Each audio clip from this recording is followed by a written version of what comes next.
Okay, I needed to make a quick video to explain some issues we got going on with this new tractor.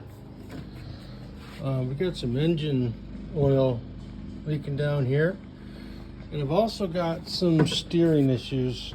These are out of alignment and I can't go in a straight line full throttle. I just wanted to show you engine hours real quick are 6.4.